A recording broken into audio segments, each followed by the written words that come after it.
All right. Okay. There we go. All right, I'm going to call the Monday, July 20th, 2026 Select Board meeting to order. It's an echo. Is that you, Chief?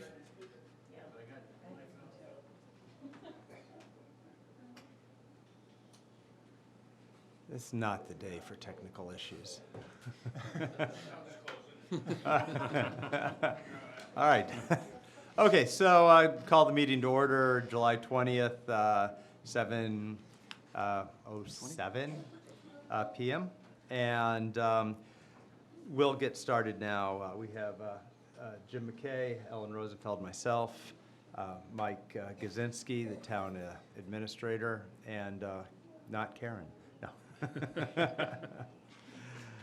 So we'll get started. We have announcements today.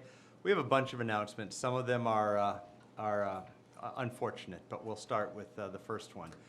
First announcement is we're going to recognize the service of Edward Chisholm, Conservation Commissioner, and he's retiring after numerous years on the job. So I've got a piece that was written by the Chair of the Conservation Department. I'm just going to read that real quick into the record. The Millis Conservation Commission extends its sincere appreciation and gratitude to Conservation Commission member Edward Chisholm for his many years of dedicated service to the town of Millis. Throughout his lengthy tenure on the commission, Mr. Chisholm has demonstrated an unwavering commitment to protecting the town's natural resources, preserving open space, and ensuring responsible stewardship of Millis's environmental heritage. His thoughtful leadership, sound judgment, and willingness to devote countless hours to public service have made a lasting and meaningful contribution to our community. Whether reviewing conservation projects, helping to safeguard wetlands and wildlife habitat, or working collaboratively with residents, applicants, and fellow commissioners, Mr. Chisholm has consistently approached every responsibility with integrity, professionalism, and respect. In his profession as an engineer, he offered his knowledge to the town, volunteering to assist the DPW and culvert and bridge repair construction services, and his knowledge of properties in the town of Millis's floodplain classification was unmatched. The commission recognizes the strength of our community depends on citizens who are willing to volunteer their time and expertise for the good of the public. Mr. Chisholm's dedication has helped preserve the natural character of Millis for current residents and future generations. On behalf of the Millis Conservation Commission, they offer their heartfelt thanks for his years of exceptional services, and the Select Board echoes that. We wish Mr. Chisholm a very every happiness and hope that his connection to conservation of the town of Millis will continue. And that's from the Conservation Commission. We on the Select Board, we echo that as well. And do I have Ed come up? And Sure. would you like to come up, Ed? Want to come up, Ed?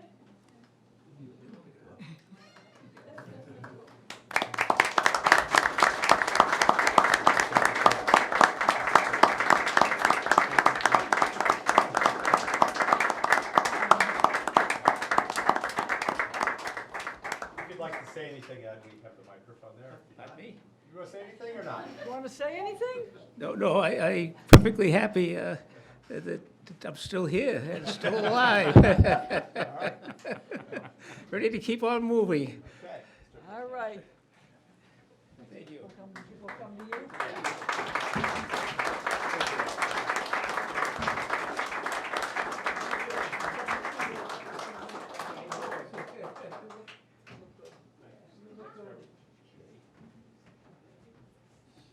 Everybody back. Everybody back. All right. Now, we have unfortunately 4 pieces of not so great news right now. A lot of you know these people that I'm going to talk about next, but, and also, I just want, going back for a moment, and Ed also has, I've got his letter of resignation from the Conservation Commission, which opens up the appointment for later today. Okay. We have a few people in the town who've served the town for many, many years who passed away over the recent couple of weeks since our last meeting. First, we have Robert Brooks, Choral. Robert Brooks passed away peacefully on Saturday, June 27th, 2026, with family by his side. Brooks had served on the Millis Fund, the Millis Public Library, the Lions Club, Millis Community Media, and he was voice of the Millis High School football.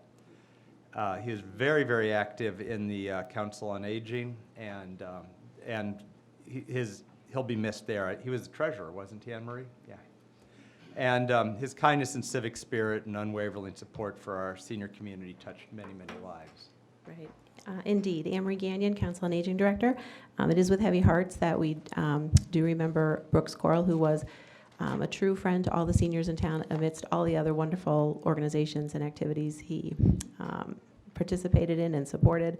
On behalf of the Friends of the Council on Aging and the members of the Council on Aging, we do extend our sincere condolences to his family. He was the treasurer of the Friends of the Millis Council on Aging, the nonprofit group who helps to raise funds to support senior center activities beyond the town and state budgets. And he also called our monthly, or I shouldn't say monthly, our weekly bingo game that was supported by the Friends of the Council on Aging on Thursdays. He is greatly missed. He was a lot of fun. He had a lot to say, and he was a really good support, though, of everything that we needed down there, and was a true friend. To that end, in his memory, the Friends of the Council on Aging would like to purchase a bench in his honor to replace the one that broke outside the senior center entrance. So I would like to put that forward. It would be something very similar to the nice red one across the street at the fire station, and with a plaque on his name, which would also be right near the Memorial Tribute Garden we have at the entrance to the senior center.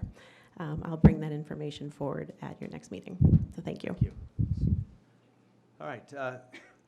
We also had another passing in town, Dave Byrne. David Byrne was, he was the director of the buildings, maintenance, and grounds at the Millis Public Schools for many, many, many years. He was also the wiring inspector. He inspected my house a few times because of all the work we did on it, so he was there quite often. Great guy to work with. And he was also the town's emergency management director. He retired in 2015 and passed away. I don't have the date listed here on my sheet, but just recently. It was just within the last week or so. Coincidentally, he got a job at, I'm sorry? No, go ahead. Yeah, he was working at the YMCA where I started my career. When he retired from here, he moved there as the facilities director. So our paths crossed quite often. He'd call me to talk about questions about the YMCA, which was a neat way to go. So I knew him quite well, and I really will miss him.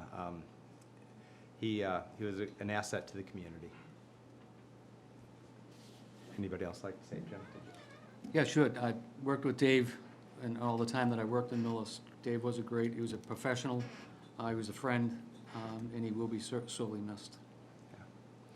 And the third passing we have, Charlie Vecchi passed away. Was that last week? Was it? Yeah, it was very recently. Yeah, it was in the last week. He passed away, and I worked with Charlie when I was on the select board, when I was on the finance committee from 2002 to 2014. I believe he's one of the longest serving select board members. He managed to do it for 12 years. I'm 6 in and questioning every minute of it. But he's been here, he did it for 12, and he was phenomenal at it. He really built relationships, and he worked well with everybody in the community. Beyond that, he was huge with the Millis history movements. I have a book that he co-authored at home about Millis. It's a great book. He autographed it for me. He also worked to restore the Niagara Firehouse, and he played a real key part in saving a lot of Millis historic sites. Yeah, he was a great asset to the community. There's a tree out front. Just saw him at Jim's tree dedication just recently at one of our previous meetings. I saw him out there. His tree's out front from when he retired from the select board. There will be a wake for him on Thursday night, and I believe it's followed by something at Niagara Hall for anybody who would like to stop by, like 6 o'clock or 7 o'clock at Niagara Hall. So I urge you to keep them in your thoughts, the three of them. And then lastly, on our depressing news, we have Terry Wiggum passed away a few months ago after retiring from the schools. But there is a memorial service for Terry scheduled on August, what's that date? August August 8th at 11 a.m. at the schools. People are encouraged to wear a colorful tie. We always had a colorful tie on. So that's August 8th. That's a Saturday at 11 a.m. at the school for Terry Wiggin. So I encourage you to keep him in your thoughts and attend if you can.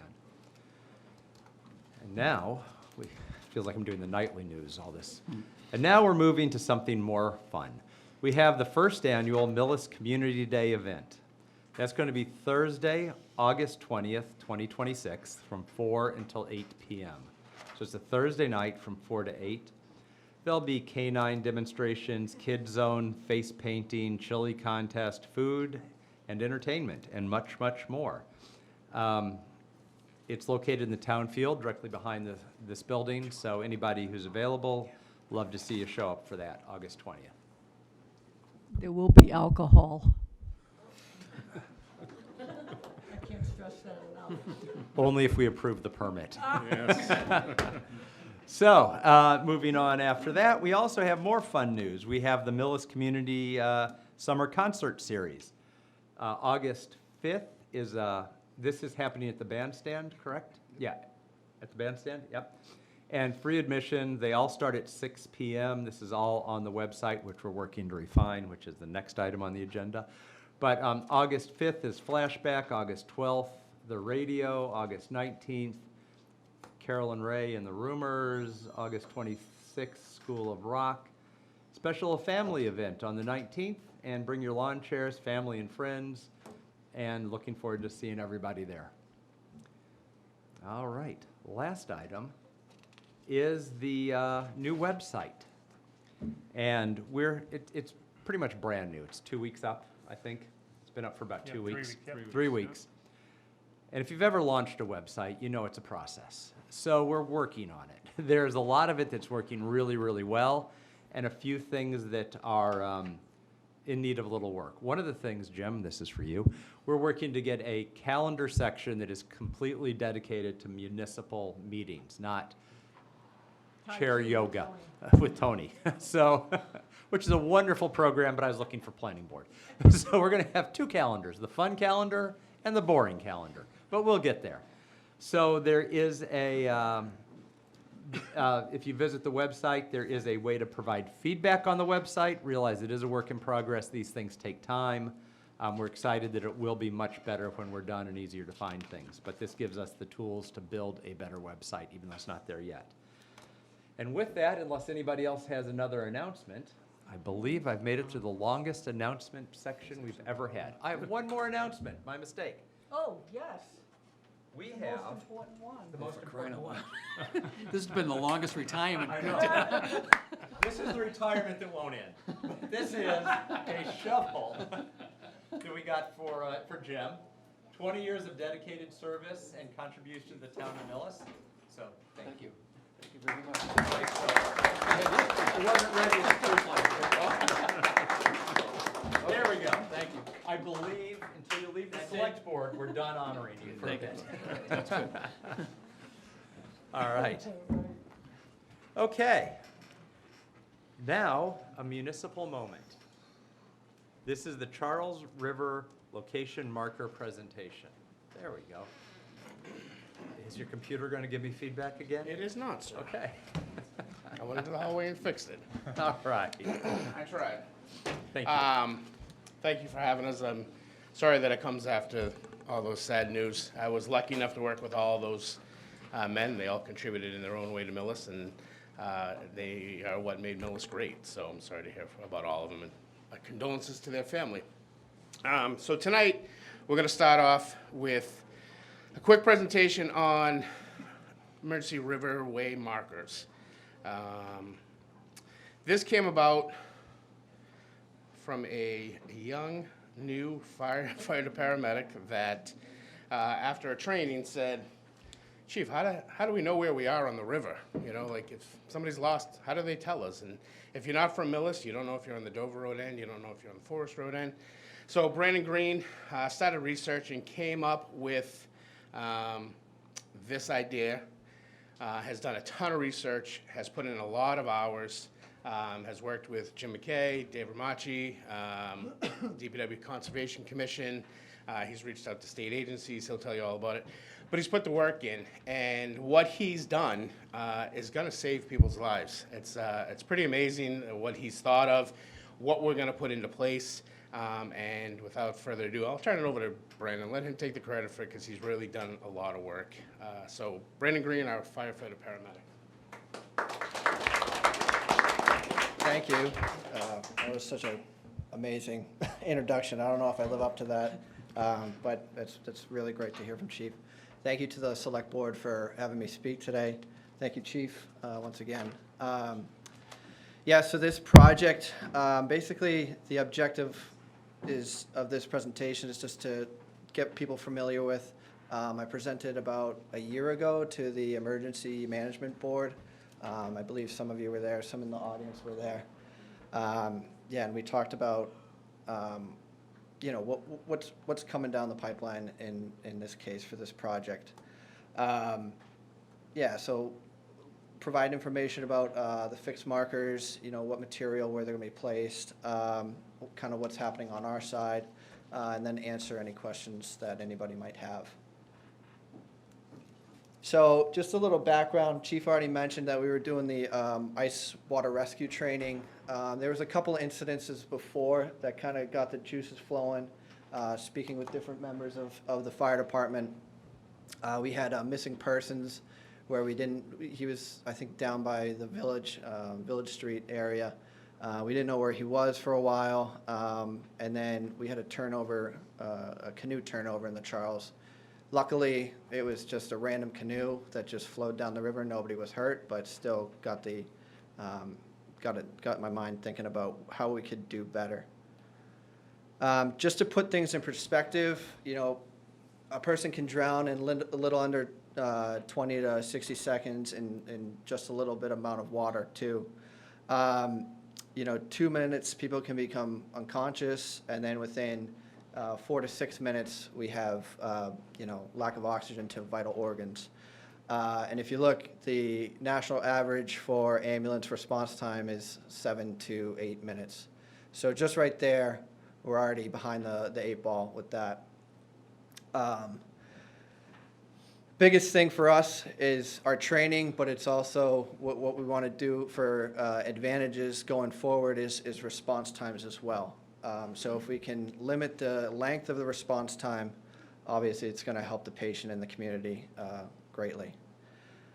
So that's where these river emergency markers come in.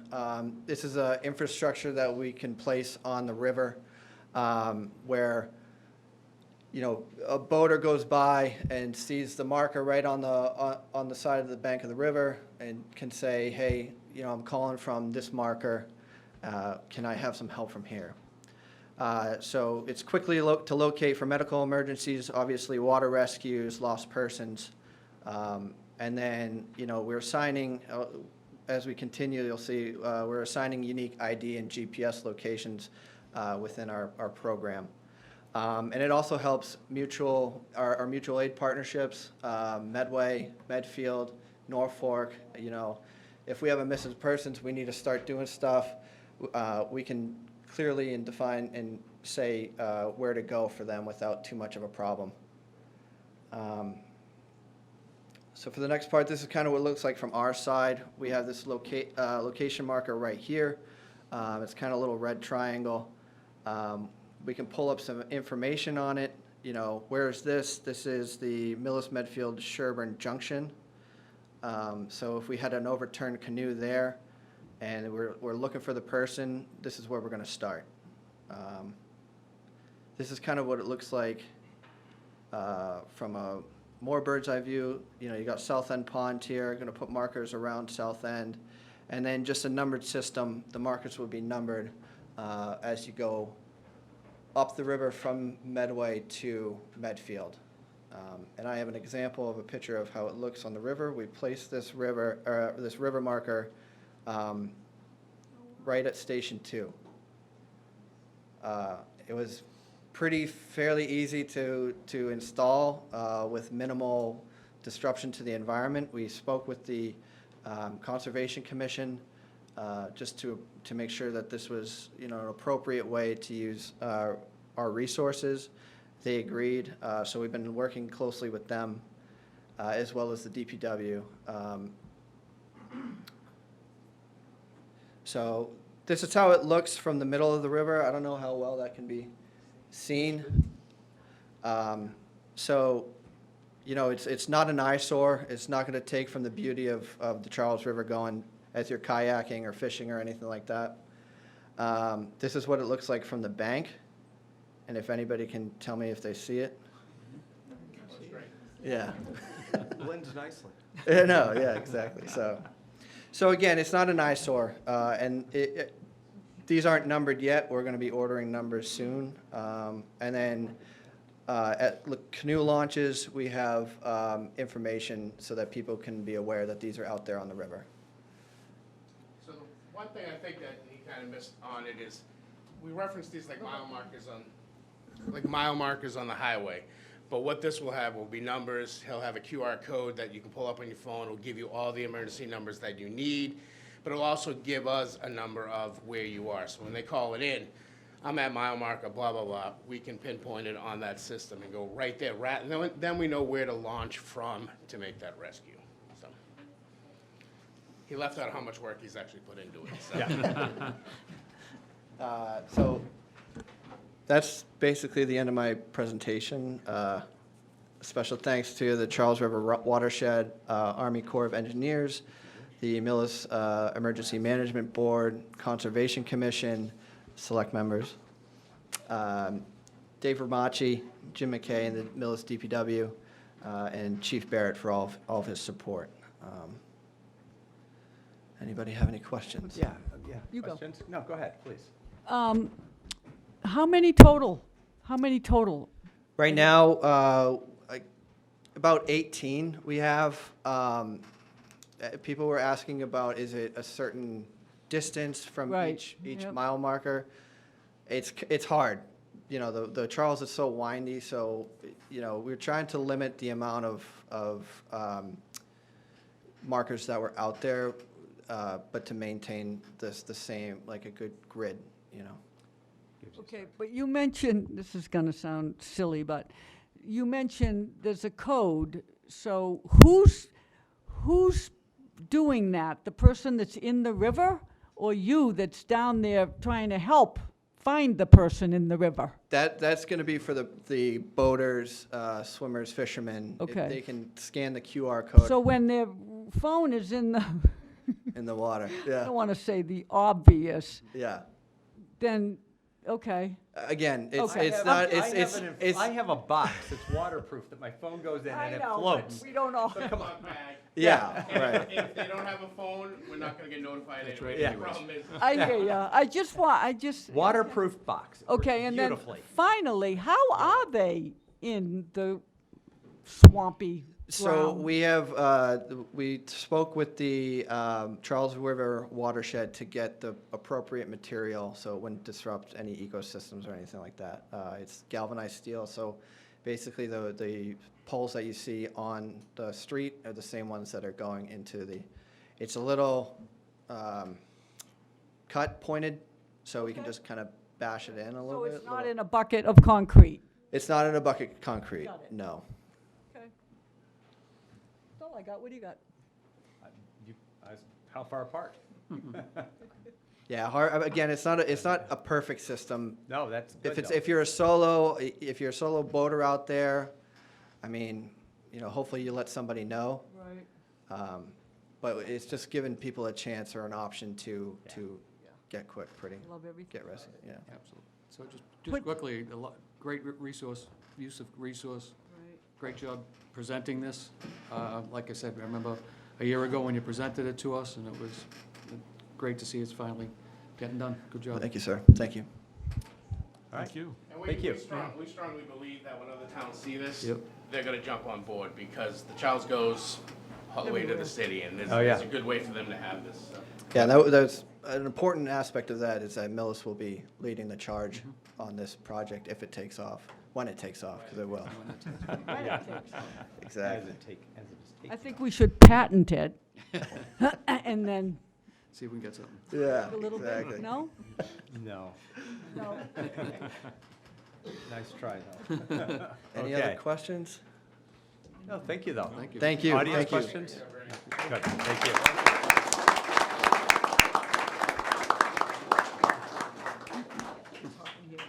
It is. Yeah, wicked. Please, continue. Oh, okay. Our next So- item is some Gotcha. appointments. Go ahead. Yeah, so, Mr. Chairman, the fire chief is here with a couple of appointments for the board. Yeah, thank you again.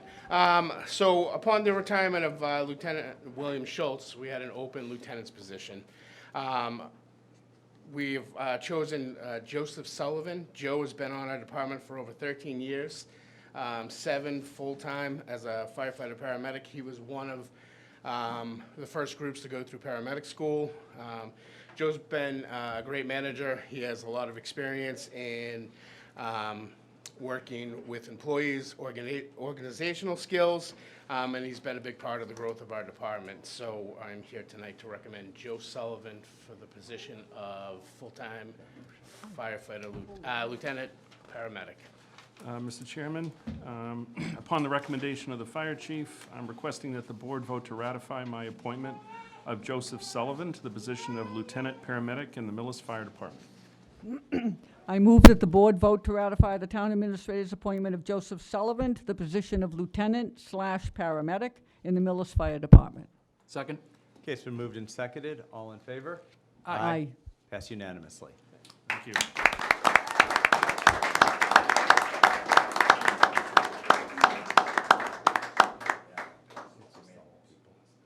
think so.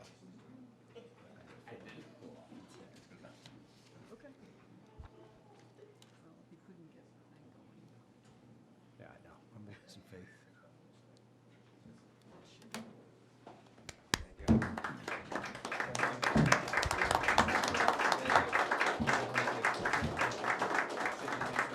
So sorry for the delay, but the shirt doesn't have the hole for the badge. So I warned Joe I was gonna stab him, and we did. We got blood, so it's a good sign.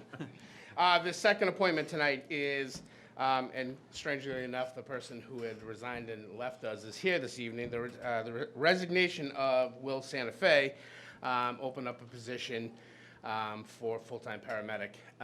We were lucky enough, just like the town was when the Schindlers moved the town and started working for the town, and you guys found out how great Victoria was. We were lucky enough to find out how great her husband was, John.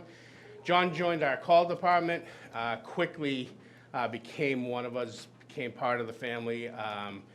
Everybody loved him, and he just jumped in with both feet and said, this is what I want to do. He's enrolled in paramedic school. He's doing very well, and my recommendation tonight is to appoint John Schindler, full-time firefighter, EMT, until he gets his paramedic within 18 months. Thank you, Mr. Chairman. Upon the recommendation of the fire chief, I am requesting that the board vote to ratify my appointment of John Schindler as the full-time firefighter EMT in the Millis Fire Department. I move that the board vote to ratify the town administrator's appointment of John Schindler as a full-time firefighter/EMT in the Millis Fire Department. Second? Okay, it's been moved and seconded. All in favor? Aye. Aye. All right, passed unanimously.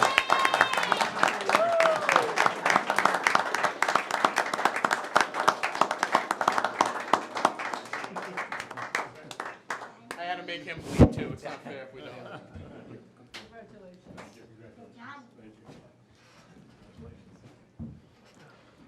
Great.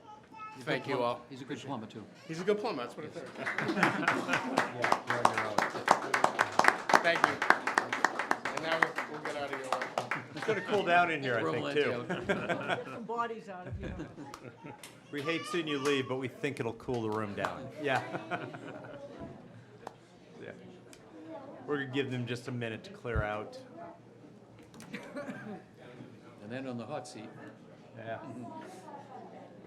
oh, no. No, this is, Not yet. Yeah, we got yeah, one yeah, more. Yeah.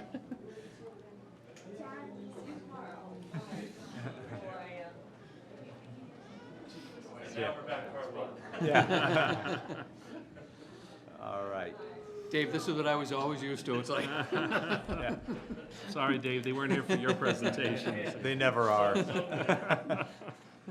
All right, the next appointment is a select board appointment, not a town administrator appointment.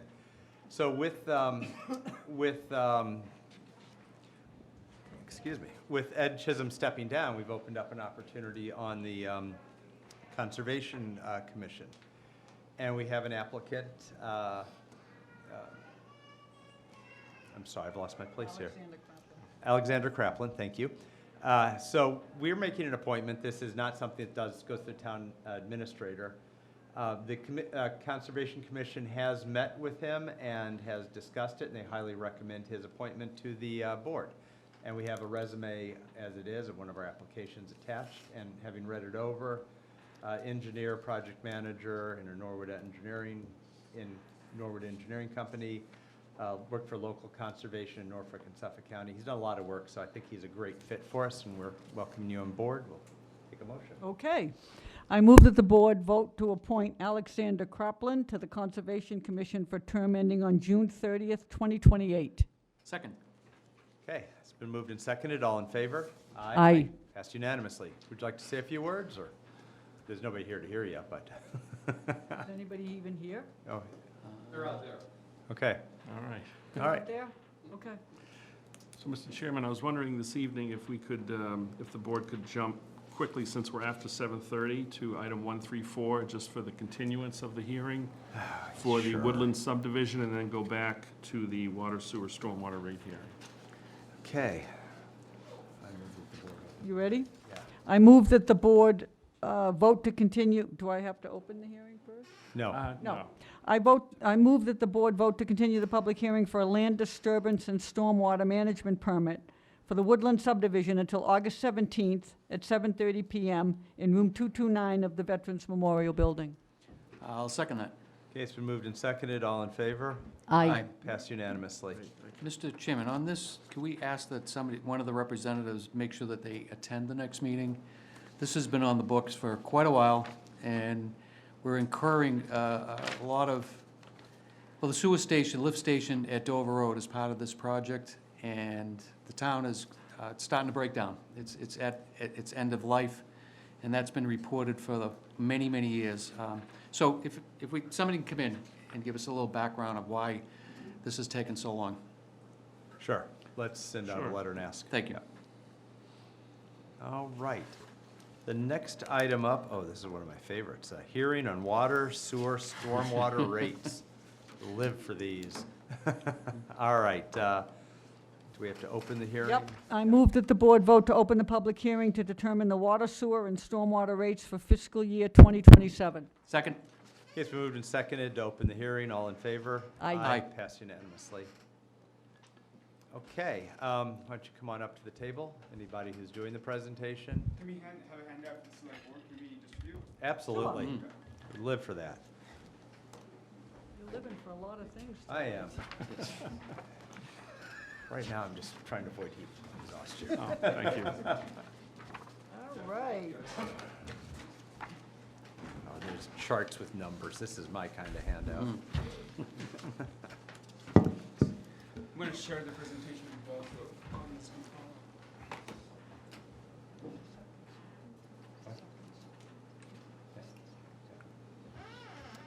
We'll start with introductions if you, Sure. okay, somebody's got their speaker on. All right, is that better? That seems better. All right, so we'll start with introductions if you want to introduce yourselves and. So good evening, everyone. My name is Hassan Doza. I'm a senior project manager with Tyne Bond, and I help manage rate studies like the one we will present today for clients in the state and across New England. With me here today is one of my colleagues, Josh Bouchard. He is a member of the project team, and he will also present a section of the recommendation. Let me first provide you with a summary of the rate increase being recommended for fiscal year 27 for water, sewer, and stormwater. We are recommending an increase of 5% for the water enterprise. couple of things we want to highlight as we will get into the details is in fiscal year 28, which is the next fiscal year, we have several items we need to build reserves or retain earnings for, and that's one of the driving factors for the 5% rate increase. For the next fiscal year, we have $215,000 of debt service coming due for the PFAS treatment project. Additionally, we have about $20,000 each of debt service for the meter replacement program and also for a lead service line program.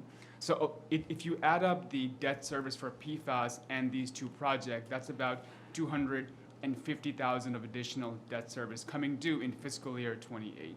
So you will see one of the drivers for this rate increase is to have a stable, predictable increase, and we want to build reserves for the upcoming increases. Now, the other item we want to highlight is something we worked on, affordability, actually at the request of the select board in last year's meeting. And as you know, in your water rates, you have a fixed capital assessment fee. And what happens is that a lot of times, if you are a low water user, like a retiree, someone who uses low water, you're getting the same level of payment as someone who's using a very high level of water. So what we did is, as a proposal, we analyzed is if we just blend in the fixed fee into the fixed meter fee and also into the volumetric rates, does it help a low water user? And the answer is yes. You will see in our analysis, if we were to go from a fixed 100% fee to a blended rate, which we will explain, it actually leads to a rate decrease for low water users and actually also a rate decrease for the average user. So it's a tool we are thinking and recommending that the town consider as a tool for affordability and also fairness and how this fixed fee is assessed. So we will talk about that as well.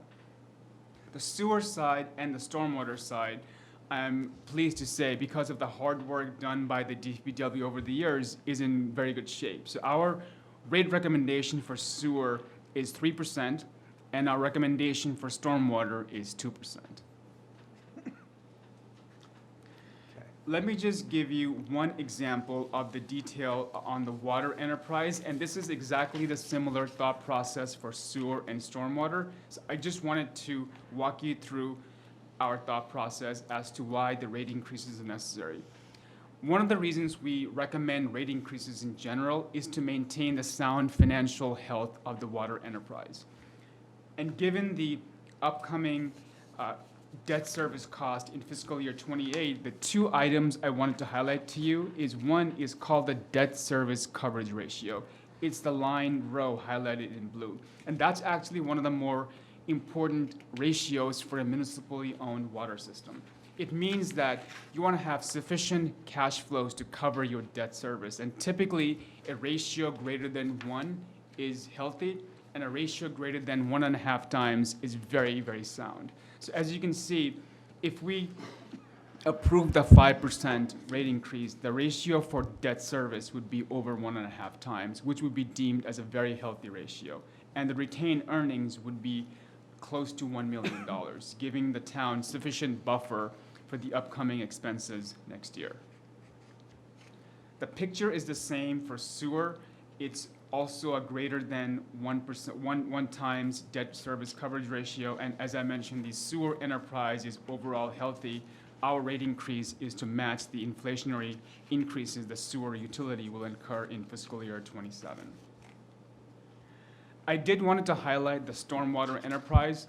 Originally, we wanted to have a slightly higher increase for stormwater, but for affordability reasons, we kept it at 2%. But if you look at the line, the last row, the debt service is right at the level where we think we need to think about how to bolster the debt service and retain earnings going into fiscal year 28. So one of the items we have for next year is to work with the new DPW director, Dave, and kind of dig into the stormwater enterprise, especially its capital planning and so forth, because we do want to come back to you next year with the debt service coverage and healthier retained earnings. So I think for this year, it's okay, but we just wanted to highlight there's going to be more work need to be done for stormwater next year.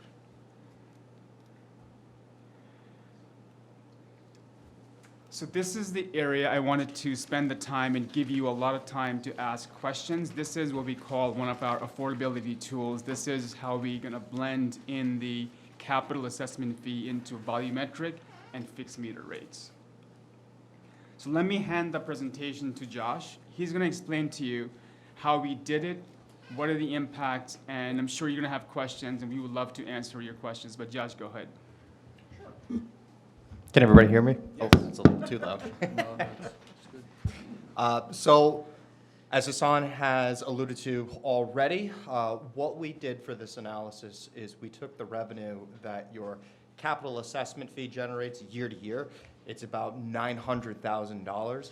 And we looked at spreading that revenue generation across to your fixed meter charges and your usage charges. So what that ended up looking like from a per bill perspective is it ends up cutting your low user bills by 23%, a typical residential user by 9%, and it shifts all of that revenue generation burden from these low users onto your high water users. So, for instance, you have a 33% increase for a high water user and a 47% increase to your commercial customers. Now, what that means for you guys is the bills become much more affordable for your lower income, fixed income customers, which is hugely beneficial to them. The only caveat on this is now that burden is put onto your commercial users and your high meter customers. So any customer that has a meter, I'd say above a 2-inch, is really gonna feel the impact of this blended rate. What the final numbers end up looking like, we can go to the next slide, is you can see the direct impact of this rate recommendation going from FY26 to FY27. The important thing to note is the $0 for capital assessment in FY27 and showing these increases across the board for all of your fixed charges and all of your usage charges. That's great. I just want to emphasize before Q&A is that, one, there is a trade-off, right? We have to, this fixed fee generates about, as we discussed, about $1 million in revenue. Revenues have to be made whole somewhere. And we have done these kinds of affordability recommendations, and the way to think about the trade-off is that we certainly recognize the burden is going to place on high water users and commercial customers. There is no way around it, and we understand that. At the same time, the trade-off is that for those customers who use really, really low water, they have been getting penalized by having this fixed assessment fee. So we thought about a trade-off, okay, how best to make sure we have a fee that's more volumetric based, and it is 50% volumetric based. And that's how we kind of came to the conclusion that, okay, we have to have a trade-off. Let's think about how to lower the bill for the typical customer and the low water users. And that's kind of the basis for recommendation. But we do recognize it's going to need to have a rate increase for the high water users, and that's how we make the revenues whole. So that's kind of the basis for this year's recommendation. We have our base recommendations, and we have this proposal in front of you to debate and discuss to how best to think about this fixed capital assessment fee. So now we can open up for Q&A. Okay. As the largest commercial property owner in this town, let's talk about a few things. Number one, commercial's dead.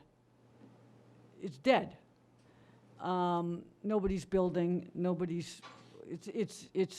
it's not doing well. We have a tiny, tiny base in this town, tinier than any. And you're talking about a 50% increase. That is going to impact a lot of people for our teeny tiny base. It's going to impact our 30 or 40 commercial people, seriously, that we have. And I just think it's, I think we need to think about that. So I'm talking about, I'm not even really talking about Roach Brothers, but I am. But I'm talking about the hair salon, the nail salon. You're going to potentially, they already complained, they already think there's something wrong when the bill, when I, you know, as a commercial landlord, I don't, just for information for the public, I don't pay the water bills, I don't pay the sewer bills. Everybody gets their proration depending on their square footage. It's called the Common Area Maintenance Fee, and that's part of it. Water, sewer's part of it. And when I reconcile at the end of each year, I have a line item for the big ones: water, sewer, insurance, electric, for the parking lot lighting, things like that. And almost every tenant complains on the line item on the water sewer, because it's already crazy. So a 50% increase is gonna be felt. That's, Yeah. And I hear that. On the other side of it, I know people that are single adults living in a home who are being hit with capital charges that are same as a family of 9 or the commercial users. You know, there needs to be some equity in it. And how many users do we have in town that are over 100,000 gallons? Do we? The most is the town itself. The town is the largest municipal water and sewer user in the town. So this cost it'll eventually go back on, you know, the ratepayers anyways, because they have to pay the bills. I think that the reason for where we are today is we were looking at this last year, but we knew a 12% water increase. That still wasn't going to go away. You know, we were still going to have to do the 12% water increase. And it was directed by the select board, you know, over the years and years, you know, come up with a plan to get rid of that assessment cost of, what's it, $78? Yep, 76. $76, and even if we go back to another plan, like you just said, I mean, that money still has to come from somewhere. That 5% will be there, but we're gonna have to increase that $78 to probably something of $100 and something. So that's gonna be on each individual account. How it ever came about, it was always confusing. No one could really ever explain why it's there. And the reason for this now is it was just to look at a way to get rid of it. And unfortunately, that's the only way to get rid of it, because the funds still have to come back in for the water and more than anything. Yeah. I think it would be helpful, and I don't know if we'll get that tonight. If we have to vote rates tonight, that's a problem. But I'd like to know how many users over 50 and over 100,000 gallons, you know, that we have. I know Jen can answer that better than I can, but right now, the previous billing, there wasn't a fourth where the commercial users was. I think it just went to 50,000. I asked for the $100,000 one personally, just as to be a thought, is because this year we're selling water to a pool company, and we thought that they should take a higher rate for that. I don't know how many commercial residents in town actually use 100,000 gallons, maybe very few. Maybe when they planted the cabbage thing or something like that, they used a lot of water, but Yeah. so I don't think many would use 100,000. Yeah, and that's just without knowing how many people it affects. It's a big number. 47% is a big jump. 33 is not small, but it's not almost 50. You're right. I think you're in most of that, the 2-inch and above, when you get into the 4-inch meters, they're in that 50, below 50, and then, you know, the 4-inch ones, if there's not that many of them, would go between the 50 and the 100,000. But Dave, when is the, I know unfortunately Jen not being here, I know she recommended Plan B through the emails, but they just did the reading, right? Yes. So they're waiting to do they can't do anything until we set the rates. So I think our next meeting is a little too late for them to, so I don't know if we may have a meeting just to. Well, we do have one scheduled for Wednesday night. It's not on the agenda for it. It's probably too late to add it. But we could do another meeting, even if it's a Zoom meeting. Yep. I think that would be fair Before for the Jen. 17th, you know, so we could squeeze one in. With Jen. real quick. Yep. Because I think it'd be helpful to know the quantity of how many people this affects. Totally agree. Yeah, I apologize for not having Yeah. that information. that's okay. No, I mean, unfortunately, running right up to the day of the decision makes it so we don't, especially over the summer, we don't have a lot of time to discuss. Yeah. But I have no problem scheduling a special meeting to discuss this, because I think it's an important decision. I was the one pushing hard to separate those meters out, because I just know too many people who are living, by themselves, single adults living there with nobody else in the house. They're getting the same Yep. cap assessment that, large families are getting and large businesses are getting. So, and that didn't seem quite equitable. Can I just ask one more question I was going to ask is the reserves, what's in, do you have the amount Yeah. in the three of them? Yes, if you look at our presentation. And this is just FY '26, right? FY '27. We got the retained earnings at the bottom of each page. Okay, so she already actually put it in? Yeah, yeah. Yep. So that, the numbers you see for the I see. fiscal year Yep. '26 is the actual number. Mhm. And then we have an estimated number, $1 million for water, million for sewer, and about $500,000 for stormwater.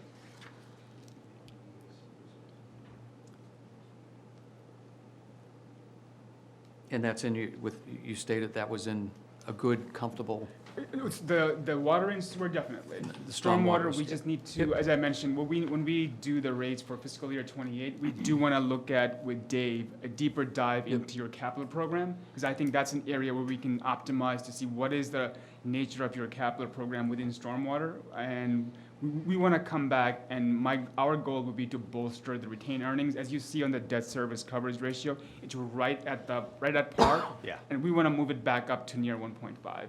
So you will see a more detailed analysis from us in fiscal year '28. But for this upcoming fiscal year '27, I do believe with this $500,000, the 2% rate increase, you'll be fine. The enterprise for the stormwater should be fine.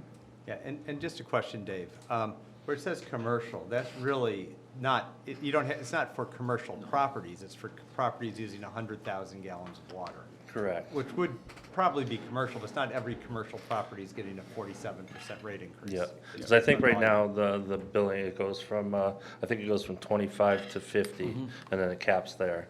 So like, I just, that makes sense. Yep. again, we thought it would be a good idea to, because they are buying water, they Yeah, aren't they're a customer of Millis, but they actually don't live in Millis. right. But we are charging them a supreme charge for And so we those are thought the it would trucks that fill actually, swimming pools. yes. Correct. I'm getting a lot of your water soon. Okay, so, But I think what everybody's got to understand is, since Dave's been doing that, and kudos to him, I mean, Yeah. when that was done before, we were collecting $48 a truckload. Yeah. So I'm sure he's collecting with a couple of zeros on the end of that per truckload. So everybody has to understand that, the revenue, and it goes into the water, the Yeah. water, it's division itself. yeah, that's a double-edged sword. Yep. I'm filling up 2 swimming pools in Hanover and they're coming from Millis, Yeah, so. yeah, $48 Yeah. back in the day. Yeah, Yeah. it's quite expensive, but Yeah. Now, to fill a pool, yeah. yeah. From a Because- consumer standpoint. I mean, they have to sell, even pool people, I mean, Yeah. the reason why the plant on Main Street was shut down was because there was PFAS in it. Right. Now, they can't sell water that has PFAS in it, so that's why this is a commodity that, it's coming right out of the 2 wells that have PFAS-free Right. water. So they're paying for all the treatment. Yeah, that's good. I mean, that's a great piece. I was trying to explain that to folks, and Yep. it's lost on a lot of people. Yeah. That this is a way to reduce bills, not a way to waste our water. correct. Helping to pay for the Yeah, filtration plant. Exactly. Right, Yes. and there are restrictions on it, the Yeah. DEP has that if it goes to a stage 3, Right. and we can't stop water our lawns, Yeah. then he has to stop selling the water. And we're way below our Pumping. yearly pumping, or monthly pumping quota, so daily, we're almost 250,000, We're even gonna with the need pool some in company. early September, so don't Don't do it keep your yet. eyes on it. Okay. All right, so let's schedule another meeting with the information. So if we could have number of users, let's set that in plenty of time to set the rate, or in enough time to set the Jen rate. back? Now, are you going What's to that? close the hearing, or are you going I to think she's continue? just the Well, off hearing? let's continue the hearing. All right, so we need to decide before you close the hearing, before you continue the hearing tonight, what date and time we're gonna have the continuance. I just have one recommendation, and we Yes. did discuss it with Jen, is that by the way, we thought you were gonna have questions on the proposal, which is the reason we made it a proposal. you want to debate this, we want to debate this, but we thought it is important because the rates are independent of this capital assessment fee. The rate increases are not going to change. Okay, so we can vote Oh, the okay. rate increase. Exactly. And the cap assessment can be done after the In the fact. special meetings, I do think it's Okay. important for us to vote the rates in the Okay. 5-3-2, Yeah. yes. I think we're, That makes sense. I think we're good with the Yep. rates, Yep. yeah. So let's first, just technical question, would we continue the hearing at that point to do the capital, or would we close the hearing after we set the rates? Is capital independent of the So I think if, hearing? I wouldn't close the hearing. you could keep the set hearing rates. open for just Yeah. the purpose of the capital fee Yeah. and close the hearing on the other pieces and then take a vote on the other pieces. Okay. So let's let's close the hearing on the fee setting. Okay, I make a motion to close the hearing on the fee schedule. Second? It's been moved and seconded to close the hearing on the fee schedule. All in favor? Aye. Aye. Okay, Now passed I- unanimously. Am I Yeah. making a motion to accept the fee schedule Yeah, as presented? yeah, and Greg? those three things are listed. You got the I have 5% motions water, in. just skip You the want- middle one. Oh, it's there? Yeah, Just, just skip the one in the that middle. one. Skip which one? Do that one, skip this one, and do the button next to. I move that the board vote to increase the water rate by 5% as recommended. And I move that the board vote to increase the sewer rate by 3% as recommended.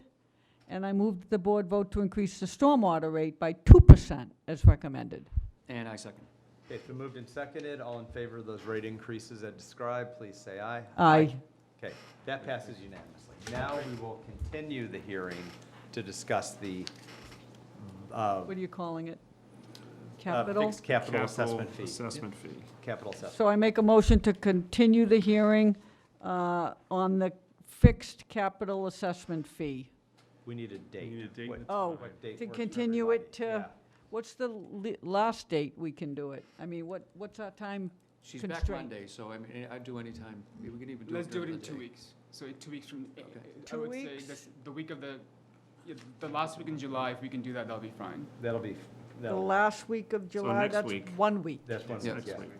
Yeah, I do it in I July. hope your math is better on this than it is on the calendar. It looked really good on the thing. Just saying. The week of Man, with the the first week of 3.9. August. The first week, there you go. All right. Okay, you want to meet on the 3rd, August 3rd? Via Zoom would be great. if Yeah, we we'll can do, a remote we can meeting. do, I can do, Want to do like I can do a daytime meeting. I am noon or completely something? empty on the 3rd right You now, here? Yeah. which is I will weird. like- That works. So What, let's, do you want to do noon time? Noon, noon on the 3rd. yep. And through the board's standard Zoom meeting Yes. address. Okay, Have Karen reset. so, Zoom. Zoom, yeah. Karen will be back. so this all I, right.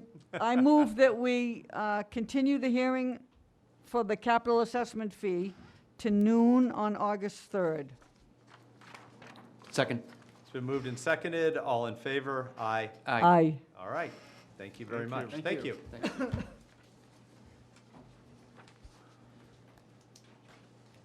All right, what's next? Next is a hearing for a stormwater and land disturbance permit for the middle high school addition renovation project. And I think we have some representatives do. from the project here. I recognize them from the Zoom call that I did not attend this last time. Are we under the impression that people can't watch this meeting? Yes, they will be able to. It's being recorded. I'll post it out. They can watch it on cable. You can watch it On cable. Yeah. Got it. Do you have the Wi-Fi password? Sand, Aye. so it's the He does. guest one? Yeah, the And guest sand with a capital S, point with a capital P. That's it, phone numbers after it? Capital Disappointed S. in our security. Can you repeat that? Sorry. Yep, sand, point, so SAND, POINT, capital S and capital P. Gotcha. Let's try. Are you going to present? Yes. All right, have you been given? I have the you Zoom have it, link, okay. yes. I just didn't have the Wi-Fi password. Not a Okay, problem. All right. And we're only 6 minutes behind schedule, so that's excellent. Well, I was hoping to be far ahead of schedule. I so know, this is a right? personal failure. May just leave out the liaison update since I got nothing.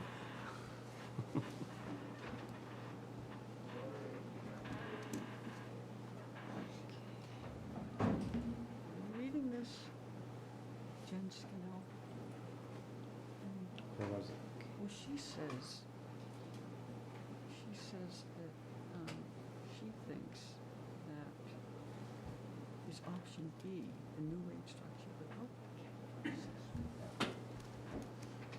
We'll talk about that more. Yeah.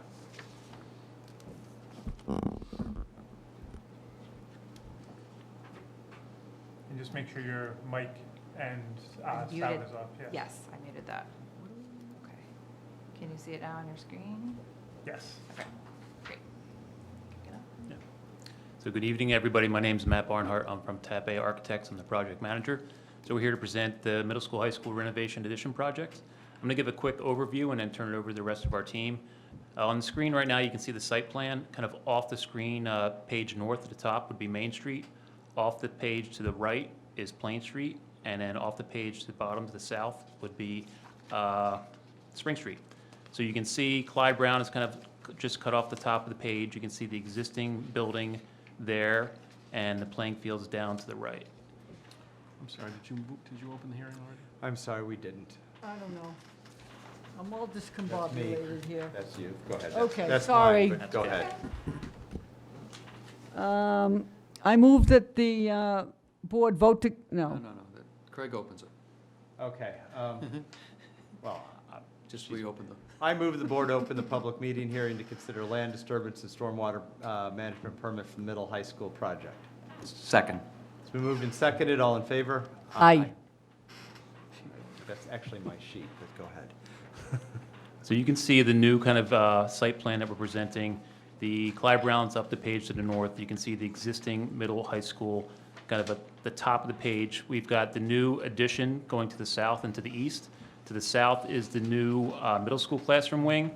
To the east is the new gymnasium, and also the superintendent's and business office. The site is kind of unchanging as far as the way you enter and exit the site. You still have all the same entrances on and off the site. And parking is kind of in the same general areas. We're reworking the parking to work with the new building footprint. And again, we've got the playing fields that remained untouched to the south. And we've got a new kind of courtyard in the middle. The existing wing that kind of comes off of the west side to the south of the existing building will be demoed once the addition is complete. And that kind of is the final configuration for the overall building. I will turn it over to Mia from Warner Larson to discuss the site even further.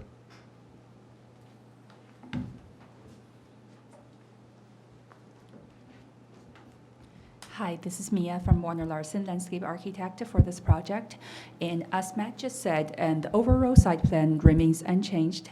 And one of the change we did is pushing the main parking lot, which towards the east of the school, further more towards east to allow service and adequate open space and walkways for the new wing. And that caused a grading disturbance to the east edge of the new parking lot. And we are adding two more parking space, and that one of them is currently open lawn, and which right on the screen is where the 30 parking space that used to be one part of the existing middle school, it used to be. And so that is the two main area that we are causing disturbance onto the site. And because of the new parking increase, we will be moving some of the large trees that currently in the open lawn space.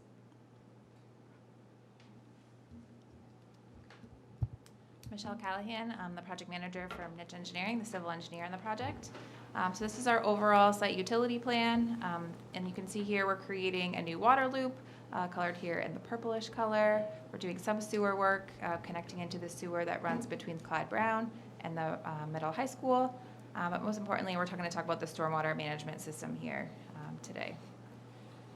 So in the existing condition, there's no stormwater mitigation present on site other than dry wells, which take some of the roof runoff from the existing school building. All other stormwater runoff kind of runs directly into the adjacent wetlands, which you can see here on the left, on the right side of the page, and also a swale down the bottom of the page, which discharges to the same wetland system. So as part of the proposed design, we will be installing a stormwater management system that will provide both rate and water quality mitigation for the project. So the project itself results in about an acre, a little over an acre increase in impervious area. So in order to accommodate for that increase and match or reduce the rates and volumes of stormwater runoff leaving the site, we're doing this a couple of ways. So we have 4 bioretention basins that are scattered throughout the site. They're shown here in the green. This bioretention basin here is in the proposed parking island, and it has an expanded reservoir course that has an additional subsurface infiltration below grade to provide more mitigation for the stormwater. We're maintaining the portions of the roof that are getting directed to the dry wells here, shown in pink, so those dry wells will stay in the proposed condition. And then we'll have, on this side of the building, we have a couple of subsurface infiltration systems. And I should note that on the existing site, there is no closed drainage system, no main that we're connecting into. So these infiltration systems are sized to infiltrate the 100-year storm.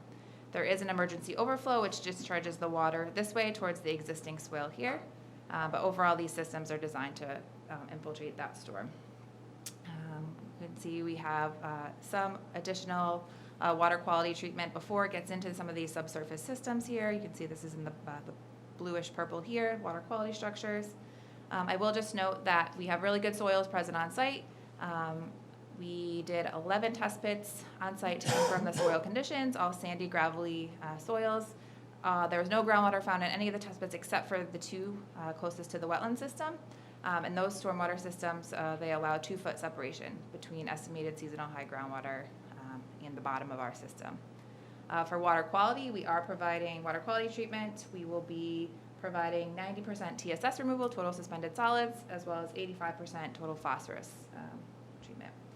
Another part, we included the stormwater report with the application. That stormwater report includes an O&M plan, which lists out all of the maintenance for all of these BMPs that I just mentioned. I do want to talk a little bit about the erosion control before I turn it over to the construction manager. So in our drawing set, we also included an erosion control plan, which included perimeter erosion control, silt fence with wattles shown along the edge of all disturbed areas, especially downslope of where we're disturbing. You can see here in green, we call it on the site where there's steep slope stabilization that will be needed. We also scattered stabilized construction entrances throughout the site here. I just want to point out one area before I turn it over to Fontaine Brothers. So we have an additional area here where we're providing additional contractor storage, material storage. We are providing additional perimeter erosion control over here, as well as an additional stabilized construction entrance. And I will just mention that we've permitted this project so far through 3 boards in town. We did have to go through Conservation Commission for this work in the buffer zone here, as well as this additional storage over here. So all of this has been reviewed by the Conservation Commission. I'm going to turn it over to Adam from Fontaine Brothers to talk a little bit about project phasing. Thanks, Michelle. Hey, good evening, everybody. Adam Gordon with Fontaine Brothers, construction manager for the high school project, and we'll walk you through. Adam, you're going to have to get closer to the microphone. They yell at us. There you They're go. like Sorry. 4 inches from your face. And go through some of the construction phase phasing. So the first slide here is the interior phasing. To the lower right corner, the areas in red will be phase 1, which is the new addition to the high school, as well as renovations to some locker rooms, as well as new electrical rooms. That runs through the summer of '27 and completes summer of '28. Also in summer of '27, the areas in light pink will also be underway. And then for summer of '28, as the addition is wrapping up, the areas in yellow will be happening. The green area, which will be the 4th phase, will be the renovation of that existing wing.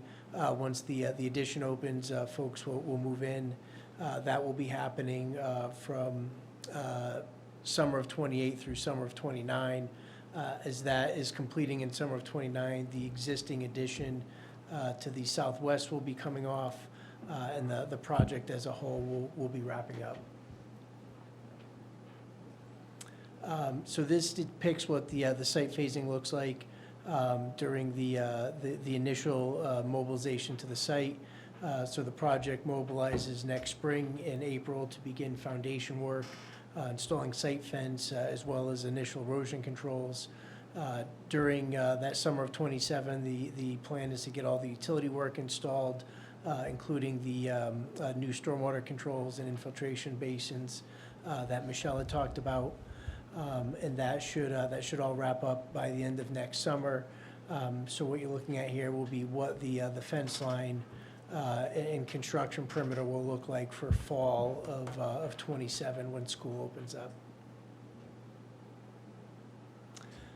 And then lastly, this is the phasing after the addition has been turned over. The area in green has been turned back over to the school and town for use. And we just have a smaller fenced-in area around the addition that gets demolished at the end.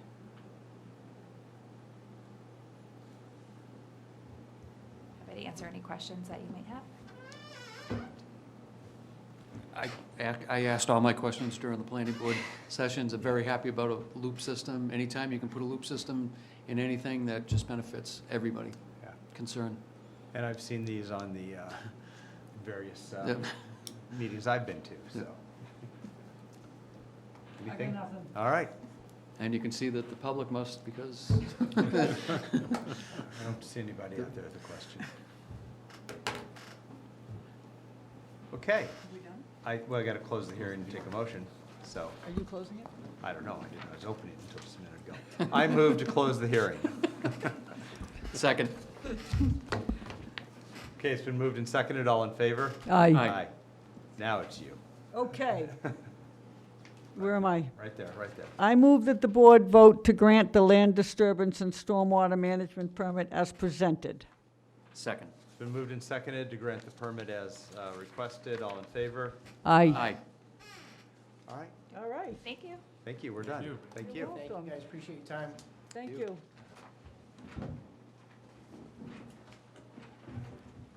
Okay. Oof. Everybody's leaving.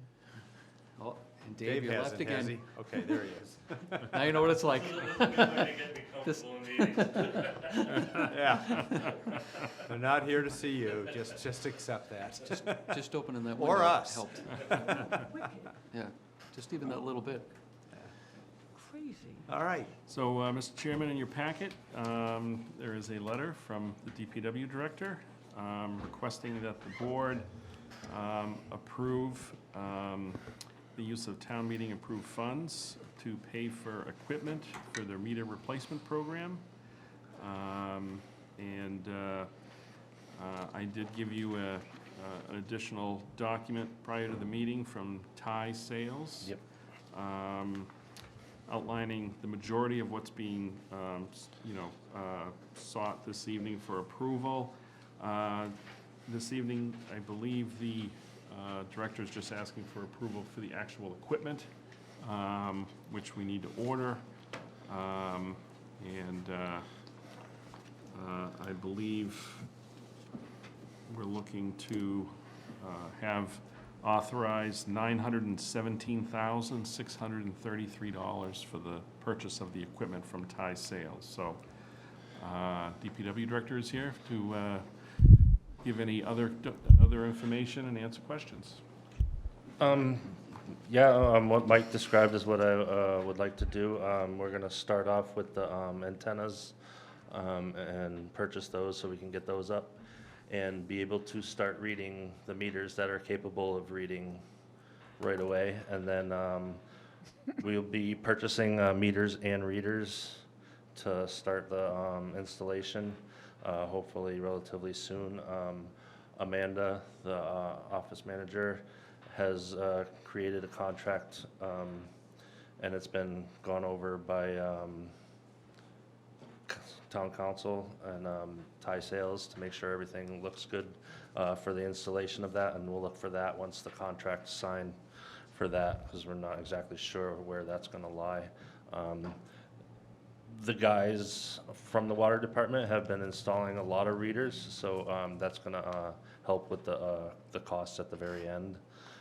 With the new contract for sales, we're gonna separate it out as meter and reader installation, and then only meters or only readers on how, so we don't have to spend money that's not needed to be spent. Okay. Any questions about any of that? And there is no cost to the homeowner for the installation of Correct. these, okay? And this was money that was appropriated at the last town meeting, too, so, good. Go ahead. Okay, I move that the board vote to authorize the purchase of equipment from Ty Sales of Sudbury, Mass. for the new water meter program in an amount not to exceed $917,633. Second. It's been moved and seconded to purchase the water meters. All in favor? Aye. Okay, opposed? Passed unanimously. Okay. I had one other thing to bring. I had to purchase some meters and readers just recently because we were running low. And of course, with everything else, prices have gone up. The readers we're still okay on the prices on the readers, but the meters themselves, the price has gone up to $265.40.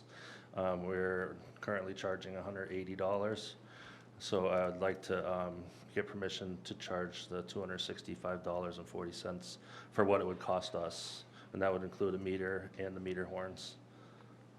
And Dave, just for clarification, this isn't for the broader replacement, that the Correct. individual homeowners are not going to have to pay for that town-wide replacement. This is for new construction, new Correct, new hookups. construction, new hookups, or if somebody neglects their meter, we've had it happen, dog eat it or frozen, they would have to buy their own, they would have to replace their meter.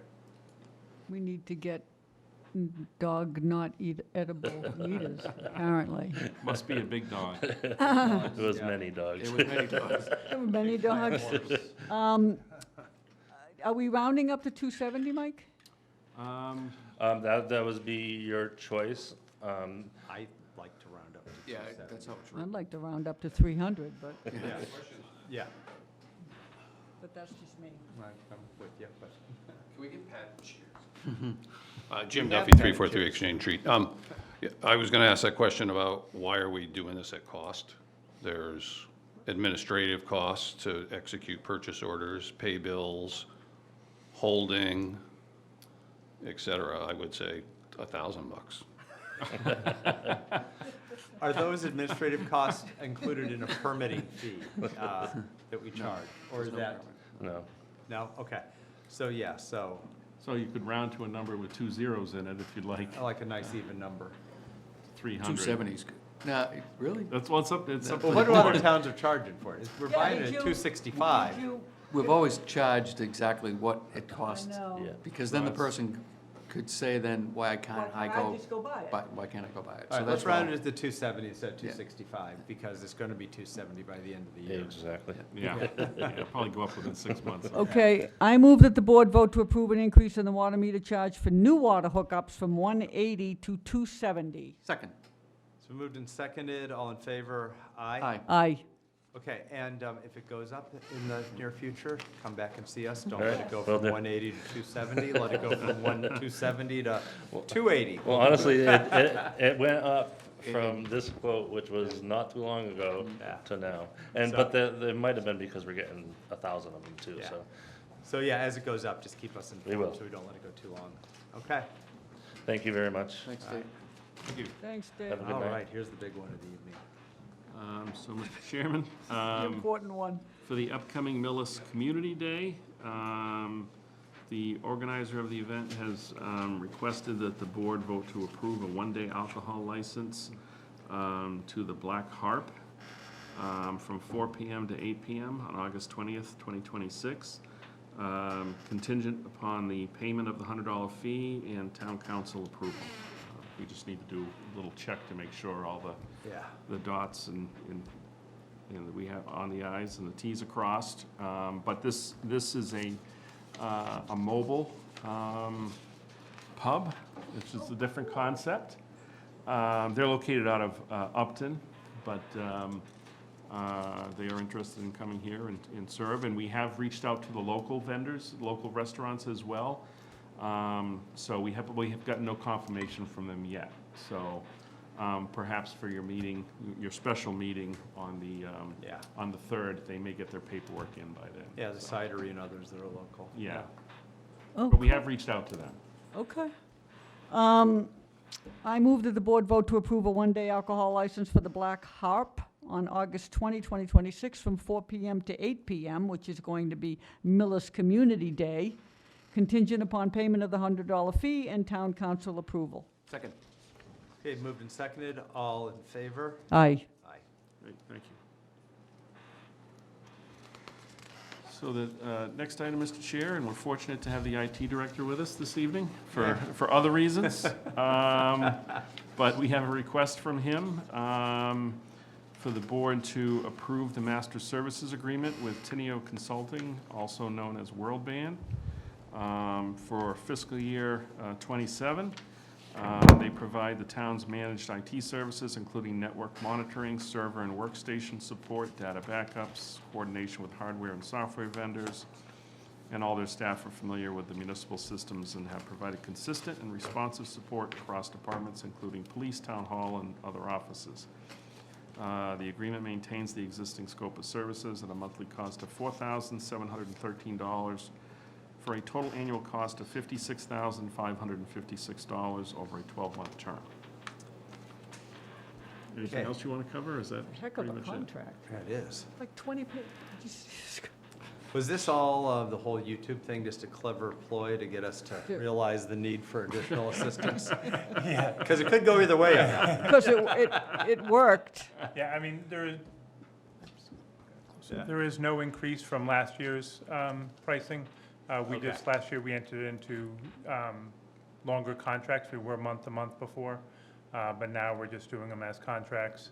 That being said, their expertise is invaluable of having, any sort of outside company with multiple experts in different scenarios, which is very beneficial. The cost of hiring people for that would be more just for even a part-time person. So their services are greatly appreciated. Okay.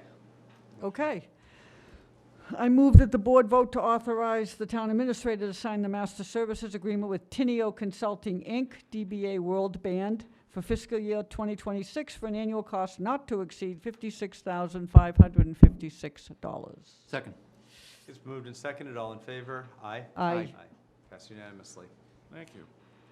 Okay. And Mr. Chairman, in your packet, you have the warrant, the draft warrant for the 2026 state primary as presented by the town clerk, and who is requesting that the board vote to approve and sign the election warrant as presented this evening. I move that the board vote to approve and sign the 9/1/26 state primary election warrant as presented. Second. Okay, so moved and seconded, all in favor? Aye. Aye. Passed unanimously. Thank you. And on a related matter, the town clerk is requesting that the board approve the early voting schedule for the September 1st, 2026 state primary election. I move that the board vote to approve the early voting schedule for the 9/1/26 state primary election as presented. Second. Okay, it's moved and seconded, all in favor? Aye. Just cruise through those.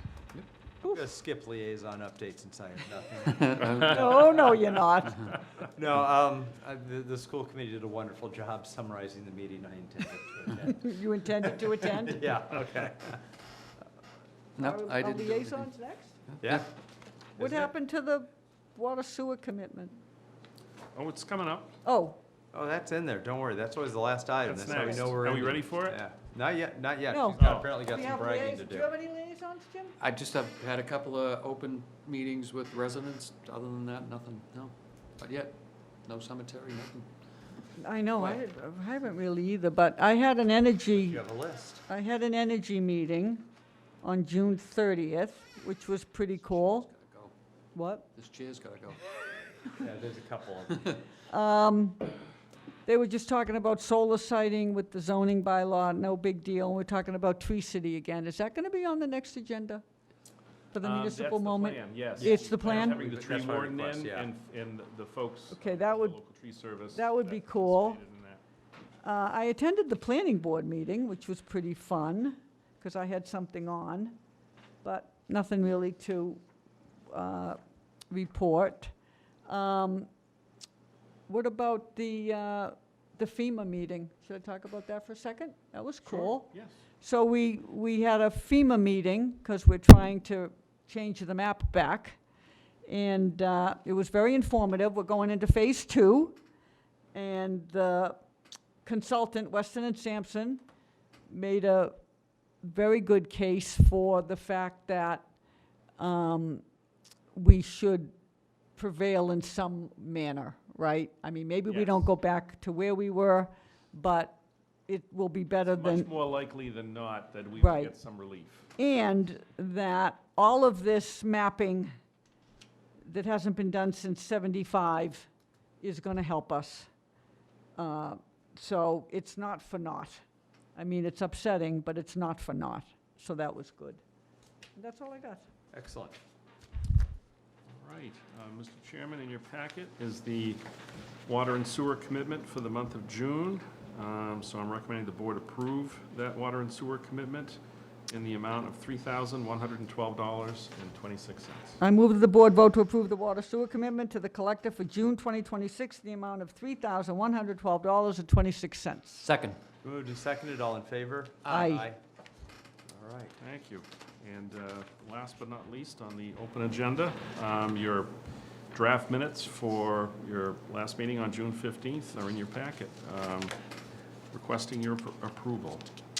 I move the board vote to approve the minutes of June 15, 2026. Second. Okay, it's been moved and seconded, all in favor? Aye. All right. I move the board vote to enter executive session, discuss strategy and preparation for contract negotiations with union personnel, AFS CME 93, and to enter back into open session for the sole purpose of adjournment. Hold the board? Hold the board. Thank you. Aye. Aye. Ellen, aye. Jim, aye. Craig, aye. Okay. Thank you. Passes unanimously. I don't know what that is. It's coming off something.